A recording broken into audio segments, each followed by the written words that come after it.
guys, my name is Judy if you aren't a subscriber of my channel. It's been a while since I've made a video. It's been more than 2 years. I don't even remember the last time I made a video, but I created this channel with the intention of sharing my thoughts, ideas, my creations, all of that stuff with the world. And today I want to come back and release my testimony, my story of how I got to God and religiously where I come from, because I actually wasn't born or raised Christian. So I guess I'll go ahead and start. I don't know how these videos go. But yeah, going back to childhood, like I said before, I wasn't raised Christian. My mom was Christian, but because she worked so much, she wasn't able to have much of an influence on my thoughts and religious beliefs. My dad, on the other hand, subscribed to and still subscribes to a new age ideology. That's what I'll call it. A new age ideology mixed with like spiritual, I guess, studying like spiritual stuff. And he raised me in that, and I later on believed in that. Essentially what we believed was there are multiple ways to get to God. And we studied like spiritual principles like give and take, and we believed in subjective truth. So essentially you could follow any path. I believe that some way, somehow you would eventually end up at God. Yeah. And we believed in the validity of Christianity, but we believed that Christians were deficient in the truth. Why we're here, what's the meaning of life. We recognize Jesus as an important, significant spiritual teacher, but there was more. And Christians weren't aware of that. They weren't utilizing that, and that aspect of the truth, why we're here, that could be found in other religions. And just going back to that mindset and kind of like sharing what I thought of Christians, to me, back then, I thought Christians were stupid. Well, let me not say that. I thought Christians were dumb and sheltered and ignorant. Yeah, I thought Christians hadn't experienced everything that the world had to offer. And to deny all of the thousands of belief systems out there, I thought that was naive. But if you leave with this video with anything, I want you to at least know that that could not be further from the truth. Yes, there are sheltered people in all religious, I guess, schools of thought, but there are ex-Satanists that are Christian, there are ex-witches, there are people from all walks of life. So it's not that Christians are, there are ignorant Christians or ignorant people in all groups, like I said, but it's not that Christianity is ignorant to all of the many things, and it's not that these things don't make you feel something or might bring about some kind of result, because after all, these thousands and thousands, millions of people wouldn't believe in these schools of thought if they didn't feel anything, if something didn't happen. For example, law of attraction. I, as a Christian, am saying, yes, law of attraction can give you things. Yes, all of these things can bring about some kind of result. My thing is, you don't know what's behind that. You need to investigate whether that's from God. If you give any validity to the Bible at all, this might have some relevance to you. But in the Bible, when Jesus was in the desert for 40 days, Satan came to him and they were standing on a cliff looking at, I guess, the city, the world. And Satan told Jesus, I'll give you everything that you can see, everything this world has to offer, if you bow down and follow me and praise me, or something like that. Satan told Jesus, the Jesus, that. So that should tell you that God isn't the only entity that's able to give you things. So seeing is not always believing. That's what I want you to get from this. Seeing is not always believing, and you have to investigate more to validate your beliefs, because even Satan can give you things. Yeah, so that's what I want you to take away from this video. But going back to my story, grew up New Age, was raised New Age before it was even called New Age, really. But yeah, I believed in New Age. And in hindsight, now that I know better, our ideology and some of the things that we would do opened a lot of doors spiritually. And I can actually remember the exact moment that those doors were opened. The exact moment. Even as I was doing it, I felt like, this is a little weird. Yes, I believe in this, but this doesn't feel right. I can remember the exact moment. But yeah, doors were opened spiritually. Because these doors were opened, I had a very paranormal childhood. Doors would open literally before my eyes. Doors would close before my eyes. At my dad's house, my bedroom was on a floor where no one else was. There was a bunch of empty bedrooms on that floor. And at night, I would hear the doors of those empty bedrooms rattling all night. The TV would turn off by itself all of the time. There were even points in time when my dad and I would be downstairs at a different house.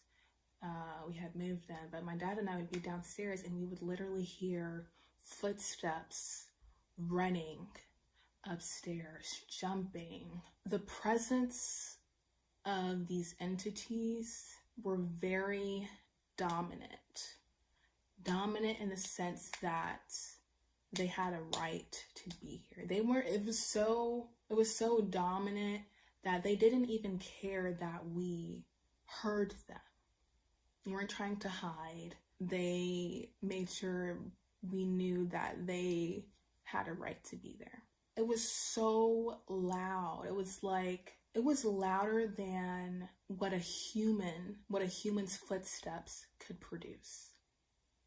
Even my dad, more than 200 pounds, him running upstairs could never produce that kind of loudness. I had sleep paralysis almost every night.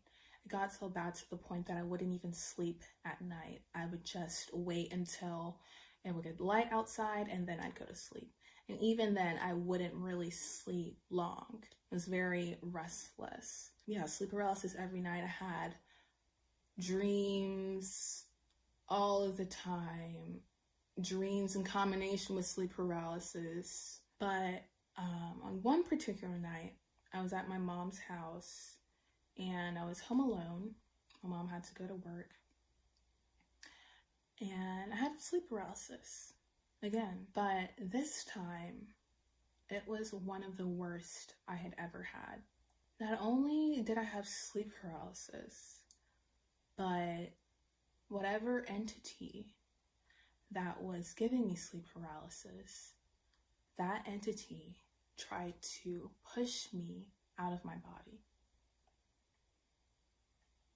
And immediately, when it started happening, I realized what was going on, and I started fighting back. And it wasn't like hands pushing me. I would describe it like the force you feel when you put two magnets of opposite poles, well, not opposite poles, of the same pole. If you put two magnets with the same poles next to each other and you try to push them together, that repulsive force is what it felt like. It felt like the entity was a magnet and I was a magnet. And so the entity is pushing and I'm pushing back. The entity's pushing, I'm pushing back. The entity's pushing, I'm pushing back. And then I remember what the New Age ideology that I believed in taught me to do when I'm in a situation like this, when I'm in some kind of trouble, danger, spiritual attack, whatever. It taught me to call on this name. So I call on this name. Right now we're at 50-50. In addition, as this fight is going on, my vision out of my eyes is correlated to the fight, pretty much. So I'm pushing and, well, right now we're at 50-50, right? So I have 50-50 of my vision. And as I push back, I get more. As the entity's pushing back, it's decreasing. So I call on this name. We're at 50-50. And the second I call on this name that the New Age ideology taught me to call on, my 50-50 vision decreases to where I barely have any vision out of my eyes. This is how much I had. And so I'm like, yo, what the heck? This ideology that I believe in, that makes so much sense, I called on this name and it's not working. Not only is it not working, but it's about to cost me my life. And then for some reason, to this day, it makes no sense because I had no kind of regard for Jesus. Yes, I thought he was a spiritual teacher, but he wasn't the main guy to me. This name was the main guy. So for some reason, I call on Jesus. I say his name, and instantly, whatever entity is pushing on me, trying to push me out of my body, is gone. Instantly, the sleep paralysis is gone, and I sit up.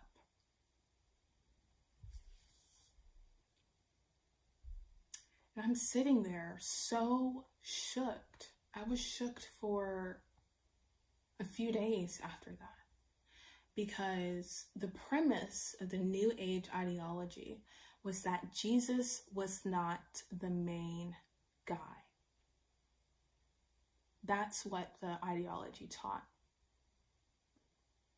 Jesus wasn't enough.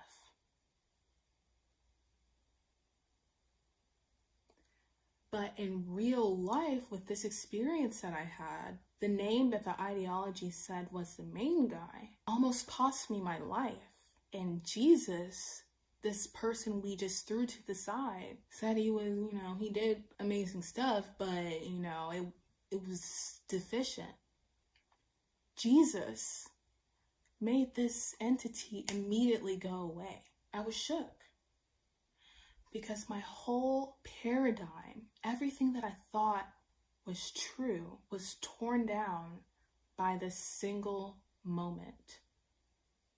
And I'll be honest, at this point, I did not, it sounds crazy, I didn't become Christian at this point in time. But it at least made me put some respect on Jesus's name. It wasn't the respect that he deserved, but I recognized Jesus as the highest spiritual teacher. And I left the New Age ideology. I was still confused because I felt like there was more than Christianity when it came to the truth. So I got on my knees and I prayed to God and I said, God, I'm so confused. I don't know what is truth. Show me the truth. It doesn't matter if it's 180 degrees from what I know. Show me the truth and I will follow it. I just want the truth. I don't care about an allegiance to anything. I just want the truth. So I said this prayer, and this all happened when I was maybe 13, 14 years old. I know that sounds crazy, but because I was in an environment filled with so many paranormal things and I had so many paranormal experiences, I started asking questions about life earlier on than, I guess, most people. And I started exploring religions earlier on. But even at this age, I was full as a 23-year-old. I forgot how old it was. I'm trying to forget because I'm so old. Well, I'm not old, but I am getting there. So I say this as a 23-year-old young woman that at 13, 14 years old, I was fully aware of what was going on. So yeah, I prayed this prayer and I start my journey of exploring more religions. I left this New Age ideology, but I explored, it's funny, I left one New Age ideology and explored more New Age. So I'm learning about indigo children and auras, and there was even a point in time in high school where I practiced yoga every single day, self-guided, for a year and some change. Didn't matter what time it was. It could be 2 o'clock in the morning, 3 o'clock in the morning. I practiced my yoga. And I would use the word practice. I practiced my yoga every single day, minimum of 1 hour, no matter what time it was. I'm learning about Islam. I'm learning about energy, frequencies, astrology. I'm learning about all of that stuff. And that lasts for a while. And it wasn't until freshman year in college that things started to change. As I'm going through this exploration, I know that whatever I end up believing, it has to include Jesus because of this moment I had when I was 13, 14 years old. It wasn't until freshman year that some of the ideas that I had accepted, God used people in my life who weren't even Christian, which is the craziest thing, who weren't even Christian. God used these people in my life to slowly pick away at some of the things that I had accepted. And he used these people to unknowingly push me closer to him and to Jesus.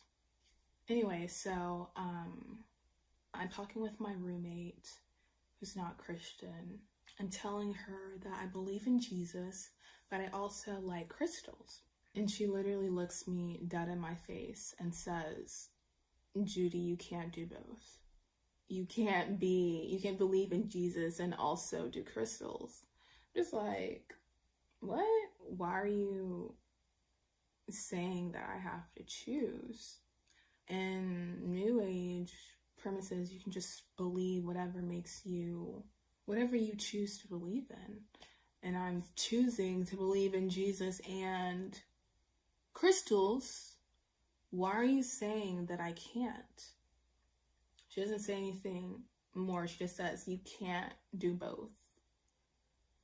And so I'm looking at the crystal that I have sideways, and I'm trying to figure out what she means by this and why this is incompatible with Jesus. At this time, I hadn't read too much into the Bible. I just knew from my experience that Jesus, some way, somehow, had a part to play in truth. So I knew I was holding on to Jesus, which means, something might gotta be off with these crystals. So, thinking about what my roommate said, saying that I have to choose because they're not compatible, I'm looking at this crystal sideways. And because I grew up in such a paranormal environment, it made me sensitive to, I guess, things like that.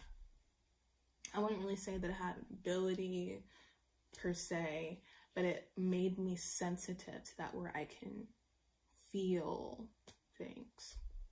So I pick up this crystal and I try to connect with it. I'm trying to connect with it and see what's going on here. What is the energy behind this?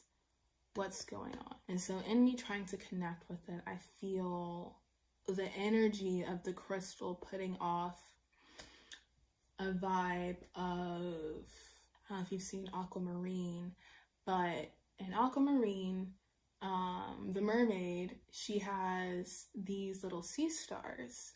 And these sea stars, they go in your ear and they just say all of these nice things. Haley is so beautiful, inside and out. She's the best friend you could ever have. Claire is so courageous. Claire has a true heart. So I'm connecting with this crystal and I'm feeling that kind of energy off of it. But in that same instant that I felt that, I also felt that it was pretending and that something else was behind this crystal. Instantly, I dropped the crystal. And from that day on, I threw away crystals and I was like, okay, well, crystals are out. Crystals aren't a part of truth. I don't know the truth yet, but I know crystals aren't a part of it. And then I had another moment when I was dating this guy, and at this time I was really into astrology. I do my birth chart, and I'm not gonna lie, it had some things that were correct, but not all. I might make another video about things that might seem like they get some things right. But anyway, yeah, I do my birth chart, and then one day when we're hanging out, I ask him the time that he was born because I want to do his birth chart. And he gets really weird about it. He's not telling me directly that he doesn't want to do it, but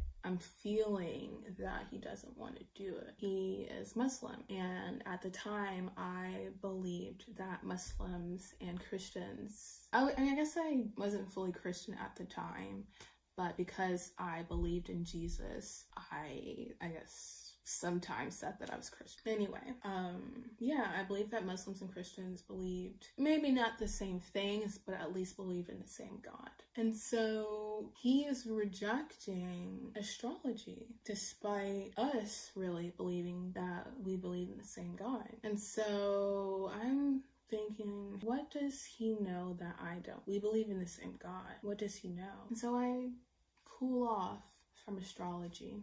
Eventually me and this guy end things, and I start focusing on a relationship with God, and I start remembering that moment, which would have been 6, almost 7 years ago at this time, I start remembering that moment and having the desire to learn more about who Jesus was and what the Bible says about him. Around this time, my dad lets me know that he has this goal for me to read the Bible 3 times before I get married. And so I'm thinking like, okay, I'm in my 20s now. I obviously don't know when it's going to happen, but I might as well get started on the first read.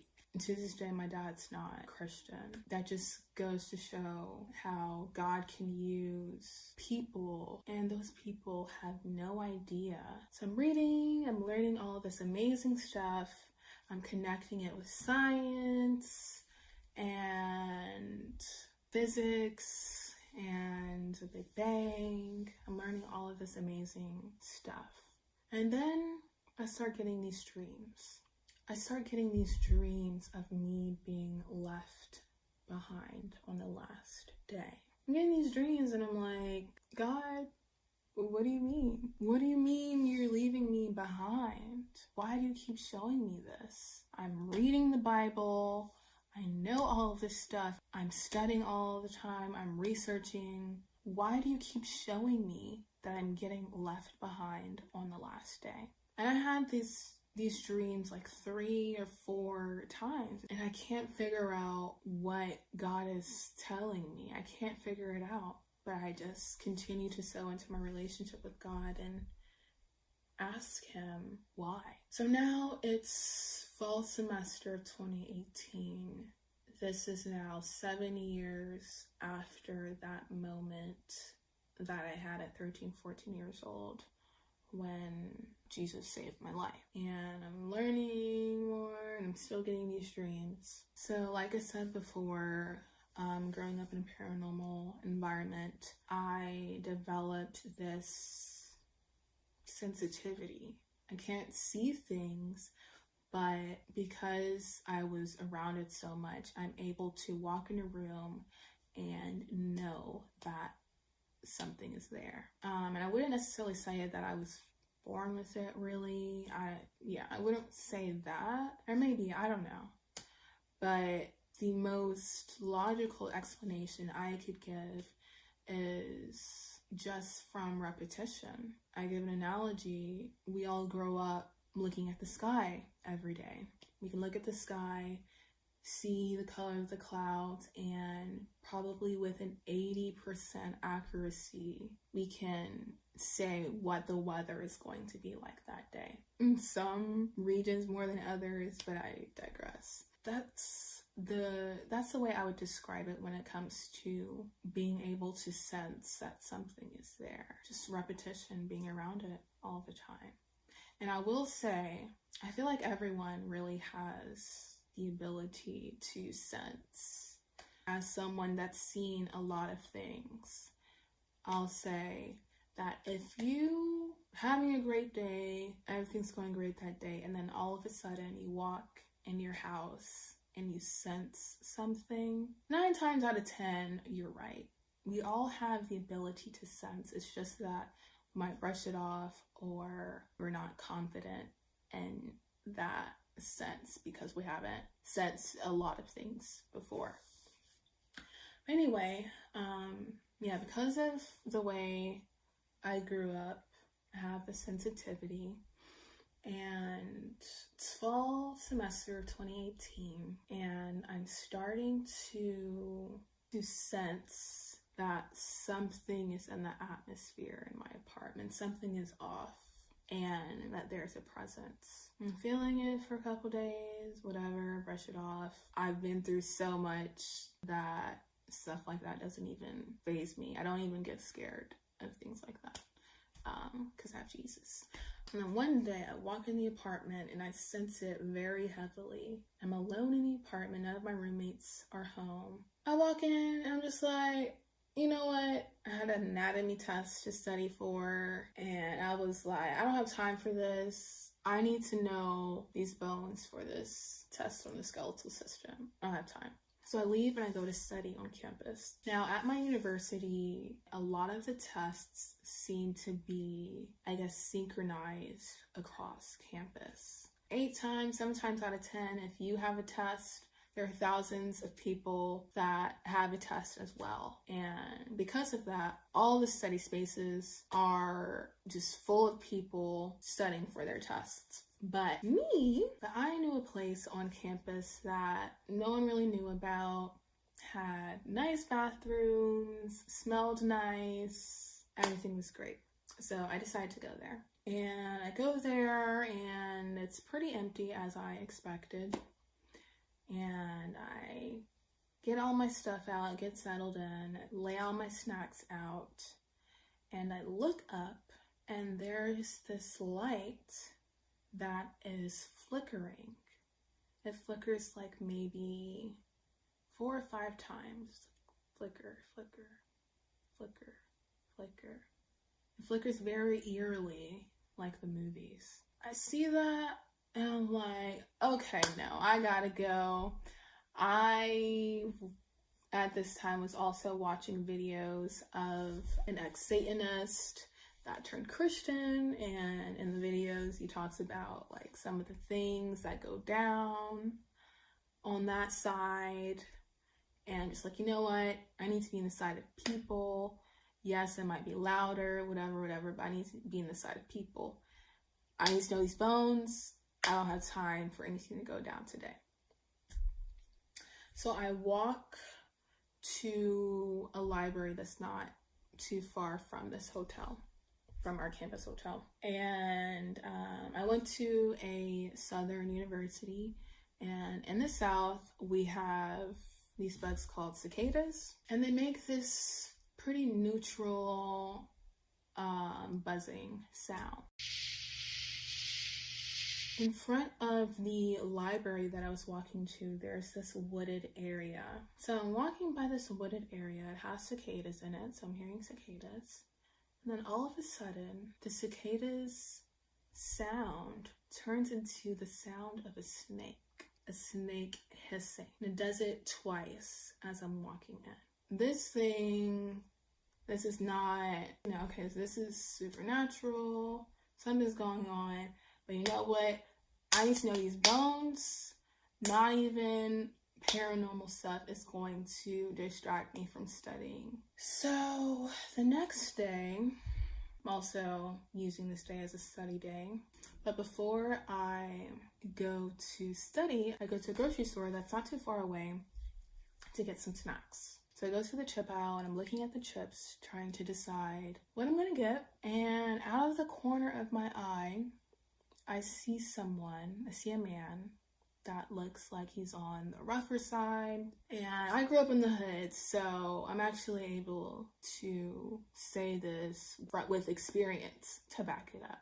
But this man looks like he's on something. I'm looking from the corner of my eye, and I see that he does a double take. And I look at him, and he looks at me as if he recognizes me, but we've never met, ever. Don't know this man at all. He walks by my aisle, and this aisle was kind of weird. Not only did it have entrances from the top and the bottom, but it also had an entrance from the middle of the aisle. And this man goes around and enters from the middle of the aisle, and he looks at me, and he's giving me the creepiest smile. He's smiling at me, and I'm staring him down because I'm on high alert. All the stuff that I experienced the other day, I'm on high alert. I know things are heightened right now. We're staring each other down, and he's walking behind me, and he walks to the top of the aisle, and we're having a stare down the whole time. Because I'm like, I'm not scared of you. You ain't finna do nothing to me. Like I said before, I have a sensitivity to this type of stuff. I know what's going on, so I'm staring it down. People enter the aisle, see what's going on. They're looking back and forth like, yo, what's going on? He's giving you this creepy smile. They all are staring each other down like, what's going on? And we're just staring each other down. Still smiling at me. Sinister. The smile was so sinister. I knew what was up. And I'm like, you know what? I need to know these bones. I don't have time for this. Let me get my snacks and let me go. And I go to study. Everything's great. You know when you're so thrown off and on edge that you try to make yourself feel better by denying what you saw or denying the things that have happened that have made you on edge. So a couple of days go by and I'm just like, you know what? I'm tripping. I'm overthinking things. This is all in my head. I'm just tripping. And I'm holding on to that because it makes me feel better. I mean, I know deep down that I'm not tripping, but I'm just telling myself that I'm tripping. And then I get a call from my dad.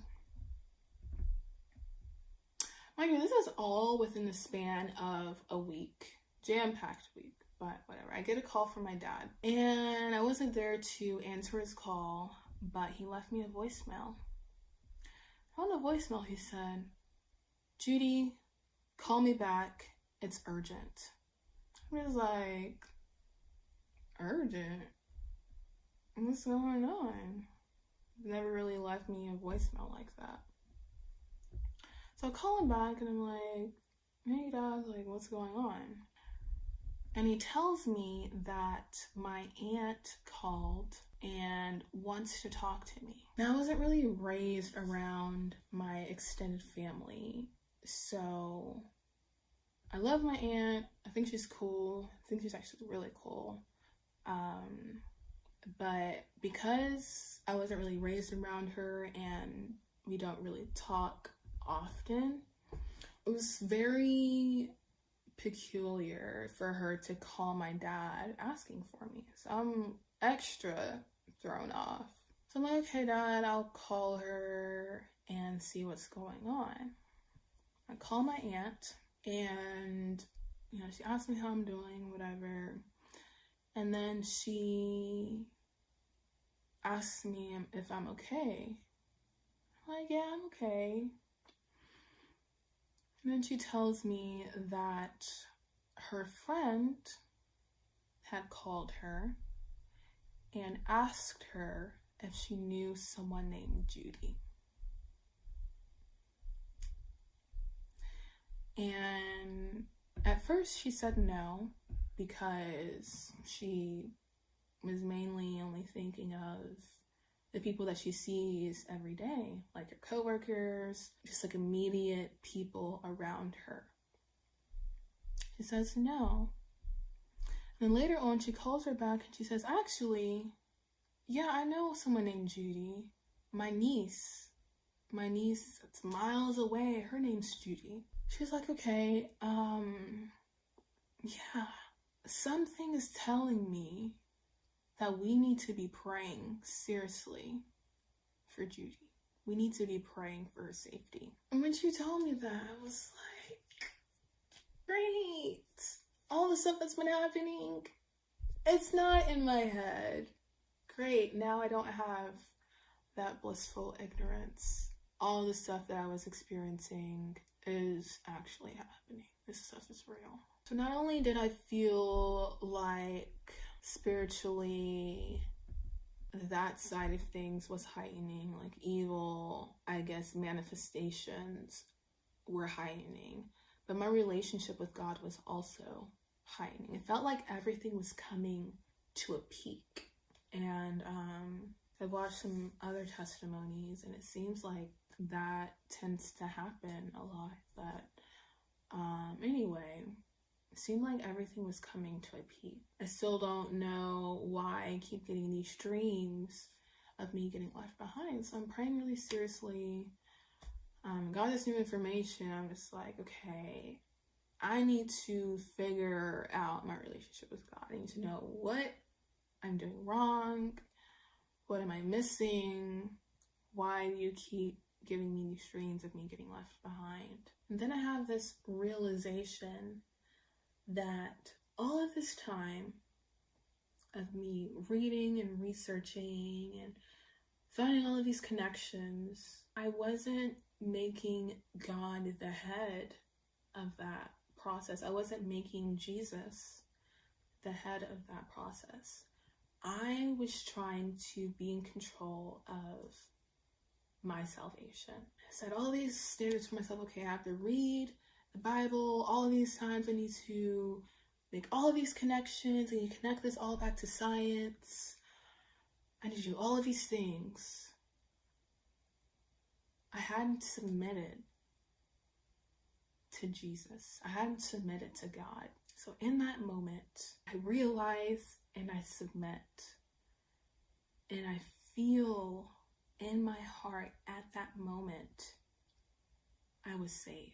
And despite all of the crazy, evil things that was happening, I go to sleep knowing that I am being protected and nothing bad is going to happen to me. God is protecting me. And that same night, I had one of the worst sleep paralysis I've ever had. And this time, as it was happening, I tried to say with my mouth, Jesus. And as soon as I got to the letter J, my mouth was paralyzed. And then I tried to say Jesus in my mind. And as soon as I get to the letter J, my mind, the inner voice, the voice that you hear when you're thinking, that voice was paralyzed. And then I say Jesus, I call out to Jesus with my heart, not with words, not with a voice, but with my heart. I woke up and I know that Jesus heard my heart and saved me. And I knew that I had nothing to worry about. Sure, I might have sleep paralysis here and there, but Jesus is going to protect me. And he has. Even since that moment when I was 13, 14 years old, every single time I have sleep paralysis, every single time I have some kind of spiritual experience, evil spiritual experience, the moment I say Jesus, I'm saved. It goes away. The moment.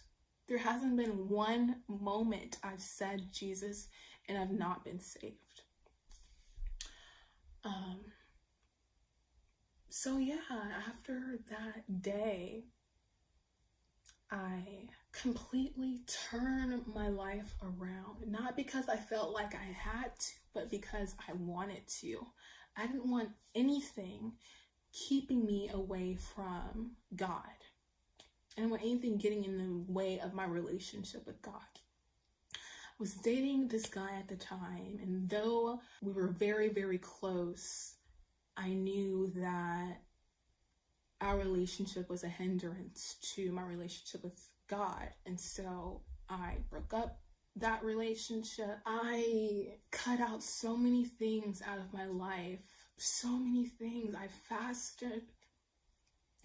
I didn't want anything getting in the way because I finally realized the truth, and my soul wanted nothing more than my relationship with God. So again, if you leave with anything from this video, I want you to know that yes, you may feel something. Yes, you may receive things, for example, law of attraction. As a Christian, I'm telling you, yes, these things may bring about results, but seeing is not necessarily believing. Satan can give you things too. The Bible says Satan masquerades as an angel of light.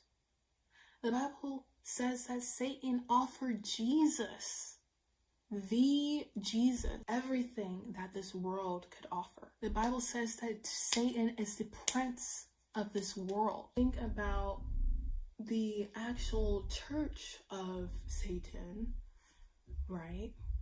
There are churches, yes, but when you're talking prince of the world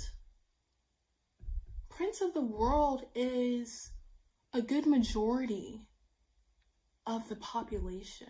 If we were able to count the amount of practicing Satanists, whether it's literal or metaphorical Satanism, it is such a small percentage of our population. People that outright worship Satan. It's such a small, there are 7 going on 8 billion people in this world.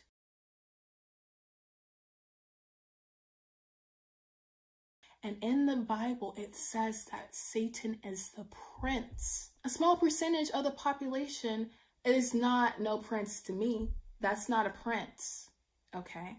So that should tell you Satan is not only in the church of Satan, not only in what is outright worship of him. The Bible calls Satan a deceiver. The Bible calls Satan a liar. If you're a liar, that means that you're probably good at it. If you're a deceiver, that means that you've deceived people, okay? That is his name. What I want you to walk away from this video is that seeing is not always believing. Test what you believe. Satan has the ability to masquerade as an angel of light. He's able to do that. Test what you believe. That's all I have to say. I'm not here to judge anyone. I am the most imperfect person there is. To this day, I don't know why God saved me, because I fail. I fail all of the time. I'm not perfect. I fail God sometimes. Even in me taking this long to film this testimony and release it to the world, I failed God in how long it took. I'm not one to judge. I'm not judging anyone. What I want in my heart is for everyone to know the truth. It's not out of judgment or me thinking that I'm better than anyone. Test what you believe. That's all I ask. All right, guys. Thank you for listening.